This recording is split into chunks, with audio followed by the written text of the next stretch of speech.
Bismillahirrahmanirrahim. Assalamu alaikum students. Students, in this week we discuss substituent effects. Now, what is substituent? An electrophilic substitution reaction of benzene results in the formation of only one monosubstituted product. आपके पास जब benzene ring की अगर हम बात करते हैं तो benzene ring में जो फर्स्ट सब्स्टिट्यूएंट आके अटैच होता है उस फर्स्ट सब्स्टिट्यूएंट की मर्ज़ी होती है, मतलब उसकी चॉइस है कि वो इन 6 कार्बन एटम्स में से किसी भी पोजीशन पे जाके अटैच हो जाए, किसी भी पोजीशन पे अटैक करे। क्यों? क्योंकि हमारे पास 6 के 6 हाइड्रोजन एटम्स जो हैं, मतलब 6 के 6 कार्बन एटम्स के साथ 6 हाइड्रोजन एटम अटैच्ड हैं और सारे हाइड्रोजन जो हैं वो इक्विवेलेंट हैं। तो फर्स्ट जो सब्स्टिट्यूएंट है वो ऑर्थो, मेटा, पैरा किसी भी पोजीशन पे, जो पोजीशन उसको अवेलेबल है रिंग पे, उसके साथ आके अटैच हो सकता है। लेकिन जब सेकंड सब्स्टिट्यूएंट की बात की जाए तो सेकंड सब्स्टिट्यूएंट ऐसे अटैच नहीं होता, बल्कि सेकंड सब्स्टिट्यूएंट डिपेंड करता है फर्स्ट सब्स्टिट्यूएंट की नेचर पे। फर्स्ट सब्स्टिट्यूएंट जो है उसको या तो कहेगा कि ऑर्थो पैरा पे अटैच हो या फिर उसको अलाउ करेगा कि वो मेटा पोजीशन पे अटैच हो। इट मीन्स कि हमारे पास सेकंड सब्स्टिट्यूएंट अटैक जो है, अटैक ऑफ सेकंड सब्स्टिट्यूएंट, वो टोटली डिपेंड करता है फर्स्ट सब्स्टिट्यूएंट की नेचर पे, ठीक है, जो ऑलरेडी अटैच्ड ग्रुप है उसकी नेचर पे। तो इसकी बेसिस पे हमारे पास types of effects of substituents हैं। देयर आर 2 टाइप्स, डायरेक्टिव और orientation effect and effect on reactivity of benzene ring. सबसे पहला जो हम डिस्कस करते हैं दैट इज़ डायरेक्टिव और ओरिएंटेशन इफेक्ट। लेट्स सपोज हमारे पास फर्स्ट सब्स्टिट्यूएंट एक्स है, वो आने वाले सब्स्टिट्यूएंट को अलाउ करता है कि वो ऑर्थो, मेटा और पैरा पोजीशन पे आके अटैच हो। इस इफ़ेक्ट को हम कहते हैं डायरेक्टिव और orientation effect. It has been experimentally observed that some groups when attached to benzene ring direct the second incoming substituent to either ortho and para position और टू द मेटा पोजीशन। कुछ substituents हमारे पास, कुछ ऐसे groups होते हैं, अगर वो बेंजीन रिंग के साथ पहले से अटैच्ड हों तो वो क्या करते हैं, आने वाले सब्स्टिट्यूएंट्स को अलाउ करते हैं कि वो ऑर्थो एंड पैरा पोजीशन पे अटैच हों। या कुछ ऐसे ग्रुप्स होते हैं जब वो बेंजीन रिंग के साथ अटैच्ड हों तो वो आने वाले सब्स्टिट्यूएंट को अलाउ करते हैं कि वो मेटा पोजीशन पे अटैच हों, या उसको उस पर अटैक कराते हैं या वहाँ पे अटैच कर लेते हैं। तो सबसे पहले हम देखते हैं कि हमारे पास ऑर्थो पैरा डायरेक्टिंग सब्स्टिट्यूएंट्स कौन से हैं, मतलब ऐसे कौन से ग्रुप्स हैं, ऐसी कौन सी स्पीशीज़ हैं जो बेंजीन रिंग के साथ अटैच्ड हों तो वो आने वाले सब्स्टिट्यूएंट्स को ऑर्थो या पैरा पोजीशन पे अटैच करती हैं। तो हमारे पास इसकी अगर हम एग्जांपल लें, जैसे ये रिएक्शन में आप देख सकते हैं, फिनोल का जब आप नाइट्रेशन करते हैं तो हमारे पास 2 आइसोमर्स बनते हैं, ortho nitrophenol and para nitrophenol. 53% ortho nitrophenol बनता है और 47% जो है वो हमारे पास पैरा नाइट्रोफिनोल बनता है, और इसमें कोई भी आइसोमर नहीं बनता मेटा का कोई भी आइसोमर नहीं बनता। इट मीन्स कि हमारे पास फिनोल जो है वो एक ऐसी स्पीशी है जो हमारे पास आने वाले सब्स्टिट्यूएंट को क्या करता है, डायरेक्ट करता है कि वो ऑर्थो एंड पैरा पोजीशन पे अटैच हो। अब रीज़न क्या होती हैं, क्यों हमारे पास ये जो सब्स्टिट्यूएंट हैं OH जो है ये क्यों अलाउ कर रहा है, ये क्यों उनको डायरेक्ट कर रहा है ऑर्थो पैरा पोजीशन पे? इस वजह से कि ये हमारे पास इलेक्ट्रॉन डोनेटिंग ग्रुप है। पहली बात, ये इलेक्ट्रॉन डोनेटिंग ग्रुप है। इलेक्ट्रॉन डोनेटिंग का मतलब है कि ये अपने इलेक्ट्रॉन्स रिंग को डोनेट करता है।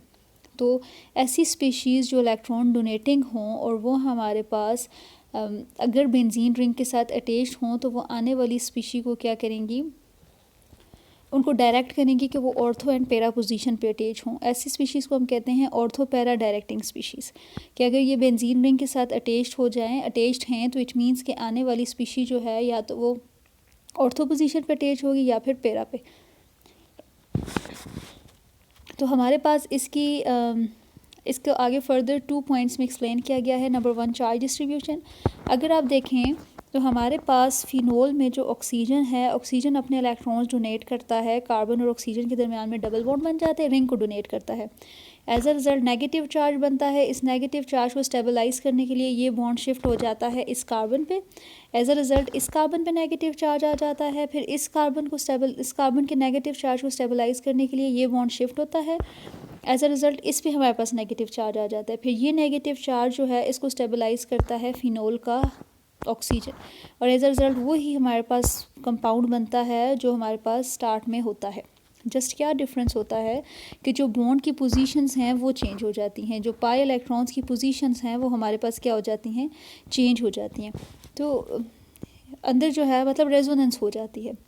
अगर आप इसको देखें चार्ज डिस्ट्रीब्यूशन को, तो चार्ज डिस्ट्रीब्यूशन में हमें ये पता लगता है जब ये रिंग इलेक्ट्रॉन डोनेट करती है, जब ये ग्रुप OH ग्रुप जो है रिंग को इलेक्ट्रॉन डोनेट करता है, तो एज अ रिज़ल्ट हमारे पास नेगेटिव चार्ज ऑर्थो पोजीशन पे आता है या फिर वो पैरा पोजीशन पे आता है। मेटा पोजीशन पे किसी जगह भी नेगेटिव चार्ज नहीं आया।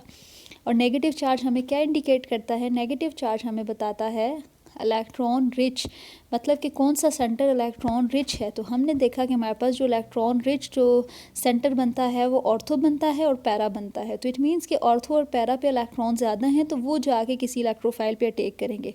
इनके मुकाबले में अगर हम मेटा को देखें तो मेटा हमारे पास इलेक्ट्रॉन रिच नहीं होता, बल्कि वो नॉर्मल रहता है, तो इस वजह से वो हमारे पास अटैक नहीं कर सकता। अटैक हमेशा वही स्पीशी करती है जिसके पास इलेक्ट्रॉन्स रिच हों, जो इलेक्ट्रॉन रिच सेंटर हो। तो यहाँ पे हमने देखा कि हमारे पास जो इलेक्ट्रॉन रिच सेंटर हैं वो हमारे पास ऑर्थो एंड पैरा बनते हैं जब हमने चार्ज डिस्ट्रीब्यूशन की। सेकंड जो पॉइंट है इसका वो है हमारे पास relative stability of arenium ion. Relative stability of arenium ion को हमने देखा, पहले ऑर्थो अटैक करा के देखा, पॉजिटिव चार्ज मेटा पे आया, पैरा अटैक करा के देखा, पॉजिटिव चार्ज मेटा पे आया, मेटा अटैक करा के देखा, पॉजिटिव चार्ज ऑर्थो पे आया। फिर इनकी रेजोनेटिंग स्ट्रक्चर्स ये ड्रॉ की, तो रेजोनेटिंग स्ट्रक्चर्स ड्रॉ करके हमें ये पता लगा कि जब भी सेकंड सब्स्टिट्यूएंट जो है वो इंटरमीडिएट, मतलब सेकंड सब्स्टिट्यूएंट जब मेटा पोजीशन पे आता है, ऑर्थो एंड पैरा पे आता है, तो वो ज़्यादा स्टेबल होता है एज़ कम्पेयर टू जब वो हमारे पास किस पे आता है, मेटा पोजीशन पे आता है। तो ये है relative stability of arenium ion. Relative stability of arenium ion क्या है कि अगर हमारे पास जो सेकंड सब्स्टिट्यूएंट है, कब बात की जाए, जब हमारे पास बेंजीन रिंग के साथ इलेक्ट्रॉन डोनेटिंग ग्रुप्स अटैच्ड हैं, ठीक है, इलेक्ट्रॉन डोनेटिंग ग्रुप्स अगर हमारे पास बेंजीन के साथ अटैच्ड हैं, तो जब जो सेकंड सब्स्टिट्यूएंट अटैच हुआ है उसको हमने अटैक कराया है ऑर्थो पे भी, पैरा पे भी, मेटा पे भी, फिर जब उनकी रेजोनेटिंग स्ट्रक्चर्स बनाई तो हमने देखा कि जो हमारे पास एरेनियम आयन बनता है, बेसिकली एरेनियम आयन हमारे पास मीन्स बेंजीन रिंग के ऊपर पॉजिटिव चार्ज जब आ जाए, किसी भी कार्बन के ऊपर पॉजिटिव चार्ज आ जाए तो हमारे पास एरेनियम आयन या फिनोनियम आयन इसको कहा जाता है, बन जाता है। तो हमने देखा कि हमारे पास जो ऑर्थो एंड पैरा के जो एरेनियम आयन था वो ज़्यादा स्टेबल था as compare to meta arenium ion. तो इन दो रीज़न्स की वजह से हमने कहा कि जब भी हमारे पास बेंजीन रिंग के साथ इलेक्ट्रॉन डोनेटिंग ग्रुप्स अटैच्ड होंगे, जिनको हमने कहा ऑर्थो पैरा डायरेक्टिंग स्पीशीज़ होंगी, तो आने वाले जो स्पीशी है वो उसको डायरेक्ट करेंगे कि या तो वो ऑर्थो पे अटैच हो या फिर वो किस पे जाके अटैक करे, पैरा पे, ऑर्थो और पैरा पे उसका अटैक कराते हैं। तो रीजंस हमने क्या देखी, चार्ज डिस्ट्रीब्यूशन देखी and relative stability of arenium ion देखी। चार्ज डिस्ट्रीब्यूशन में हमने देखा हमारे पास इलेक्ट्रॉन रिच सेंटर जो है वो या तो ऑर्थो हो रहा था या फिर हमारे पास पैरा हो रहा था, कहीं पे भी मेटा को इलेक्ट्रॉन्स नहीं मिल रहे थे। जब मेटा को इलेक्ट्रॉन्स ही नहीं मिलते तो वो कैसे जाके अटैक करेगा, वही स्पीशी अटैक करती है जो न्यूक्लियोफिलिक होती है, उसके ऊपर नेगेटिव चार्ज आता है तो वो जाके किसी इलेक्ट्रोफाइल पे अटैक करती है। तो ये था ortho para directing species. Next है हमारे पास meta directing substituents. Meta directing substituents की बात की जाए तो हमारे पास कुछ ऐसे सब्स्टिट्यूएंट्स भी हैं जो जब बेंजीन रिंग के साथ अटैच हों तो वो इनकमिंग सब्स्टिट्यूएंट्स को डायरेक्ट करते हैं कि वो मेटा पोजीशन पे जाके अटैच हों। अब ये ऐसी कौन सी स्पीशीज़ हैं जो जब बेंजीन रिंग के साथ अटैच हों तो वो मेटा डायरेक्टिंग हैं, जो इलेक्ट्रॉन विदड्रॉइंग होते हैं, जैसे NO2, CN, CHO, COH etcetera, ये हमारे पास मेटा डायरेक्टिंग सब्स्टिट्यूएंट्स हैं।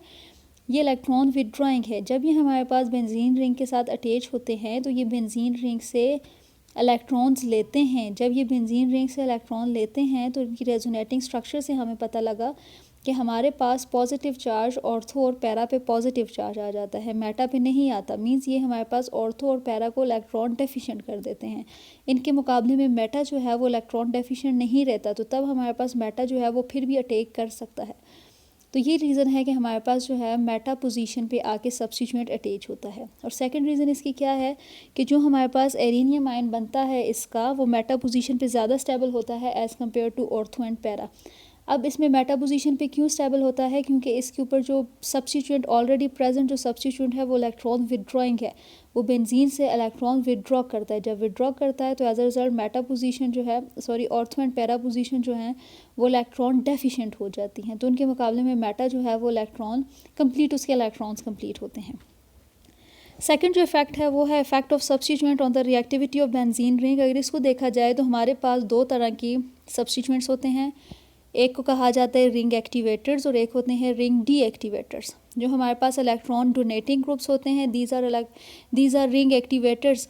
जब ये बेंजीन रिंग के साथ अटैच होते हैं तो ये बेंजीन रिंग को अपने इलेक्ट्रॉन डोनेट करते हैं। एज अ रिजल्ट क्या होता है कि बेंजीन जो है वो इलेक्ट्रॉन रिच हो जाता है। जब इलेक्ट्रॉन रिच हो जाता है तो वो एक मतलब अच्छा न्यूक्लियोफाइल बन जाता है जो जाके फिर इलेक्ट्रोफाइल पे अटैक करता है, ठीक है। और इलेक्ट्रॉन डोनेटिंग ग्रुप्स जो हैं वो सारे इलेक्ट्रॉन डोनेटिंग ग्रुप्स सारे के सारे रिंग एक्टिवेटर्स हैं, वो रिंग को एक्टिवेट करते हैं एक्सेप्ट हेलोजेंस।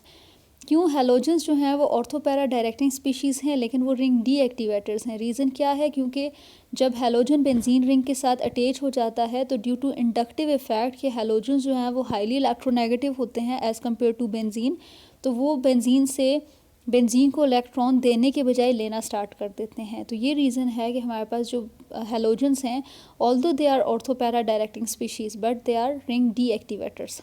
फिर हमारे पास हमने बात की, ये तो रिंग एक्टिवेटर्स थे। रिंग डीएक्टिवेटर्स क्या होते हैं? रिंग डीएक्टिवेटर्स हमारे पास जो इलेक्ट्रॉन विदड्रॉइंग ग्रुप्स होते हैं, जो बेंजीन रिंग से इलेक्ट्रॉन को विदड्रॉ करते हैं और बेंजीन रिंग से इलेक्ट्रॉन लेते हैं। जब वो बेंजीन रिंग से इलेक्ट्रॉन लेते हैं तो as a result benzene ring हमारे पास डीएक्टिवेट हो जाती है।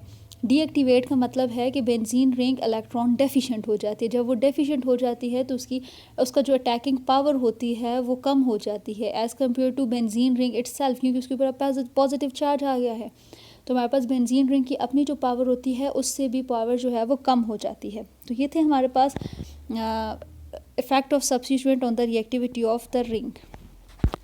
अब हमारे पास ये कुछ ऑर्थोपैरा डायरेक्टिंग ग्रुप्स दिखाए गए हैं। रिंग एक्टिवेटर्स और रिंग डीएक्टिवेटर्स में क्या है? सारे के सारे हेलोजेंस हैं।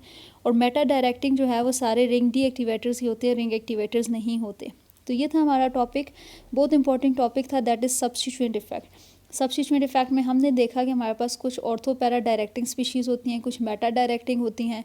फिर हमने कहा इलेक्ट्रॉन डोनेटिंग जो है वो ऑर्थोपैरा डायरेक्टिंग स्पीशीज़ हैं और इलेक्ट्रॉन विदड्रॉइंग जो है वो मेटा डायरेक्टिंग है। और जो इलेक्ट्रॉन डोनेटिंग होती हैं वो रिंग को एक्टिवेट कर देती हैं और जो इलेक्ट्रॉन विदड्रॉइंग होती हैं वो रिंग को डीएक्टिवेट कर देती हैं। क्यों? क्योंकि इलेक्ट्रॉन डोनेट करती है, रिंग के ऊपर नेगेटिव चार्ज आता है, रिंग जो है वो हमारे पास पावरफुल हो जाती है, उसकी अटैकिंग पावर जो है वो ज़्यादा हो जाती है। और रिंग डीएक्टिवेटर्स जो हैं वो बेंजीन रिंग से इलेक्ट्रॉन्स लेना स्टार्ट करते हैं। जब लेते हैं तो बेंजीन रिंग जो है वो डीएक्टिवेट हो जाती है, पॉजिटिव चार्ज आ जाता है। एज अ रिज़ल्ट बेंजीन की जो अटैकिंग पावर है वो हमारे पास कम हो जाती है as compare to benzene ring itself. तो ये था हमारा टॉपिक, बहुत इंपॉर्टेंट टॉपिक था, that is substituent effect. Thank you for watching.